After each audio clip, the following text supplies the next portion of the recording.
जाने आंगनबाड़ी वर्कर बहुत नहीं मानते नेता, बहुत से साथी गांव में हैं और जब लग इन्हें ये जवाब नहीं देवाएंगे ये नुआ खाकर छूटेंगे और जीत जीत के अपने वोट लेके काले सिस्याई गाड़िया में और चंडीगढ़ जाकर अपनी कोठी बनाएंगे। जनता तो गाँव पहाड़ में इन्हें कोई लेना देना तो नहीं। और एक और कहूँ आगे जो 2024 के इलेक्शन होंगे ना उसमें जान रखना अपने नूने बना किसे कर दिए वोट दे देना वोट कटी में बात नहीं। तो बस बाटा होता जेजेडी का हो अपन है ये 5 साल नुआ कौन घुमाने अपन ऐसा नेता बनाना है जो अपनी संसद में विधानसभा में अपनी आशा वर्करों की बात ठान कर तैयार हो। सोच लिया ये बात है और पक्की ठान भी लिया और उसे नेता ने बनावांगे। तो गाड़ियों की चाबियां खोस ली, उनके ड्राइवरों को भी जेलों में बंद कर दिया और हमारी गाड़ियां थी वो एक साइड में खड़ी कर दी गई और हमारी आशा साथियों को उनके अपने खुद की बसों में ले जाकर कहीं पलवल की यमुनानगर छोड़ दी, कहीं हिसार की पलवल छोड़ी गई, कहाँ मेवात की जींद में छोड़ी गई। मैं इस सरकार की इस प्लेटफॉर्म के माध्यम से बहनों निंदा करती हूँ और आने वाले समय में मैं इस सरकार को चेताना चाहती हूँ कि 2024 में हमारे बीच में आपको आना है और फिर हम बताएंगे आप तो हमारे को जेलों में डाल रहे हो, हम आपके साथ क्या हास्य करेंगे उसका आपको पता नहीं।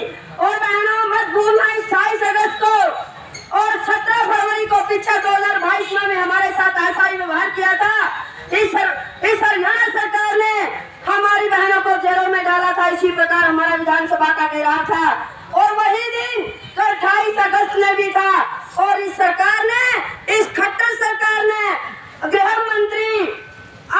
मंत्री के इशारों के ऊपर पूरे हरियाणा की पुलिस आशाओं के पीछे लगा दी और फिर भी हमारे हरियाणा की आशा नहीं घबराई।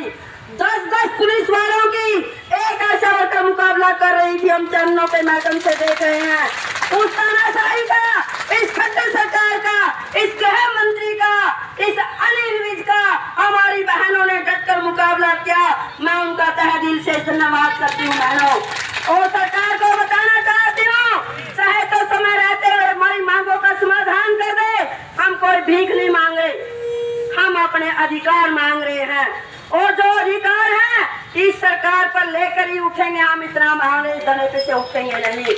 और सरकार चाहती है कि वो कलरक बैठे हुए थे, कलरक तो तुम्हारे चमचे थे और तुम्हारी यूनियन के नेता थे, उन्होंने तो बड़ो चपड़ों का मतलब भेज दिया। वह सरकार भी नुए सोचा है कि इन्हें भी नुए भेज दूं, लेकिन इस सरकार ने मेरा भी है कि 2018 में भी हमने का आंदोलन किया था और जब से यह सरकार नू कहा है ये तो लाल वर्दियाली और ये लाल झंडा है, इन लाल वर्दियालियां ना बुका हुए हैं। अरे सरकार से मैं कहना चाहती हूँ आप तो बुका के तो देख लो, आपने तो ये बुकानी भी नहीं आवेंगी। उनमें हिम्मत है जो इनको बुकान ला गए हैं और हम इनका बकावा मार रहे हैं। कोई ऐसा आज की दुनिया में पागल है क्या किसी के बकावा में आकर रोडों के ऊपर बैठ जाएगा। मैं सरकार को बताना चाहती हूँ, सरकार हमारे प्रतिनिधि मंडल से, हमारी यूनियन के नेताओं से समय रहते बात कर ले और इन आशा वर्करों का जो मांग है, जो अधिकार है उनका समाधान कर दे। आज की इतनी महंगाई के अंदर 4000 रुपए में हमारे परिवार का और हमारा गुजारा नहीं होता, लेकिन सरकार हमारी बातों को सुनने के लिए तैयार नहीं।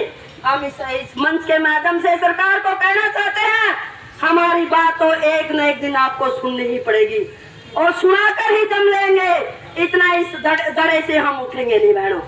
एक तरफ तो नारा लगाती है सरकार बेटी बचाओ और बेटी पढ़ाओ, बड़े बड़े पोस्टर लगा रखे हैं, हर बस के ऊपर लिखा हुआ है और जो आपकी असली बेटियां हैं, जो स्वास्थ्य विभाग की रीढ़ की हड्डी हैं, जो 1000 की पॉपुलेशन के ऊपर लगा रखी हैं, वो हर कदम पर लोगों की सेवा करती हैं और उनके बिना आज जिस एरिया में हम रहते हैं उन लोगों तक स्वास्थ्य सेवाएं नहीं पहुंच पाती।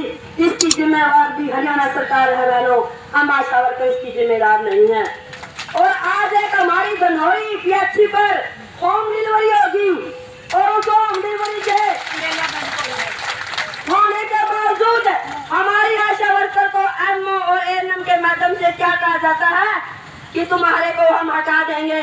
अरे अम्मो, और मैं इस माध्यम से कहना चाहती हूँ, अगर हिम्मत हो तो हमारी आशा वर्कर को हटाकर दिखा दे, हम बता देंगे आपको आशा वर्कर को कैसे हटाया जाता है। हमारी क्या जिम्मेवारी है? अगर होम डिलीवरी होगी तो हरियाणा सरकार इसकी जिम्मेदार है। हम जब हड़ताल पर बैठे हैं तो हम क्यों एम्बुलेंस बुलाए? जब सरकार हमारी बात ही नहीं मान रही तो हम सरकार का और विभाग का काम क्यों करके देंगे? हम नहीं करेंगे, नहीं करेंगे, नहीं करेंगे, बार बार सरकार को कहते हैं।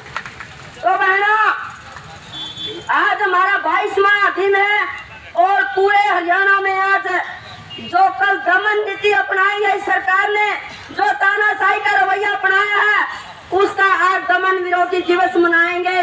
और पूरे हरियाणा में जितने भी संगठन हैं, समाज सेवी, वो हमारे समर्थन में हैं। हम खट्टर सरकार का और इस अनिल विज का रोड के ऊपर पुतला दहन करेंगे बहनों, और इसको उसके माध्यम से बता देंगे कि आगे आने वाले समय में भी हम आपके साथ क्या क्या करेंगे।